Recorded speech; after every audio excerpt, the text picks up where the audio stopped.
First, it was the Great Resignation. Prompted by the sudden jolt of pandemic lockdowns, remote work, and social isolation, a tidal wave of workers quit their jobs. Nearly 72 million resigned from April 2021 through April 2022. That's almost 4 million every month. Then it was the Great Reshuffling. Not everyone left the job market. Many were just reshuffling, moving from one job to a better one. In July, there were 2 jobs available per job seeker. Though many workers were resigning, they did so to pursue more lucrative positions. But now it's quiet quitting. As millions resigned and changed jobs, unprepared companies pushed additional responsibilities onto employees. This created longer workdays and tensions between workers and managers. Workers responded by dropping some of the tasks they thought were beyond job description. They limited their workloads and did the bare minimum. To be clear, quiet quitters still do their jobs. However, they do not endorse the work is life refrain and reject the hustle culture of going above and beyond at work. While quiet quitting is often a way to avoid occupational burnout and attend to mental health and personal well-being, the phenomenon implicates poor leadership as well. In a recent report, Gallup discovered that 2/3 of managers were not engaged at work. Managers, in fact, experienced the sharpest drop of work engagement since the pandemic began. It's therefore imperative that senior leaders act quickly. Managers need re-education about the post-pandemic workplace, and they need the proper tools to succeed in a new environment. They can then reach out to workers, improve their experiences, help establish suitable habits, and gather feedback to remedy growing concerns. Gallup also found a significant deterioration in engagement among Gen Z and younger millennials. During COVID, younger employees felt the most isolated. They felt disregarded by managers and perceived very limited career opportunities. As a result, young workers dropped more than 10 points in the share that strongly agreed that someone cared about them, someone encouraged their development, and that they had opportunities to grow and learn.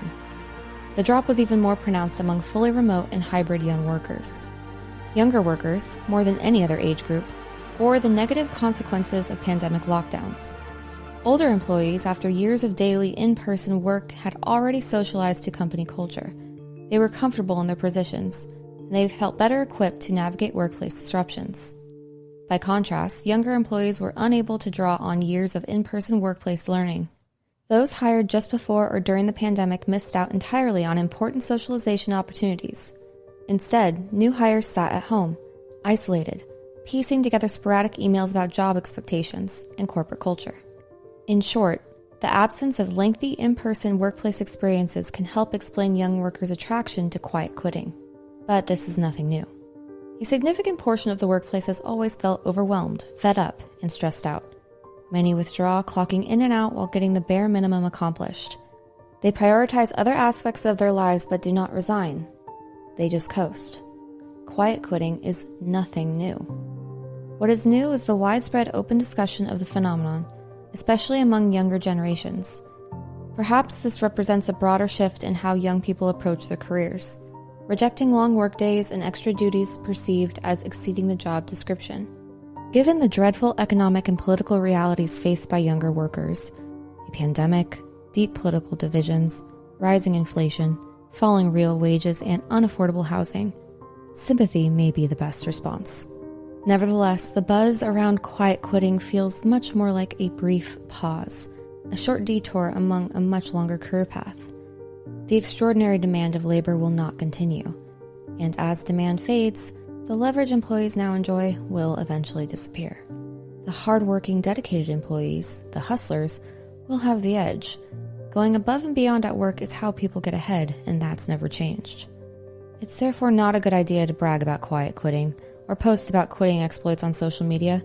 Why sabotage a long-term career? Expect quiet quitting to disappear from the headlines as quickly as it appeared.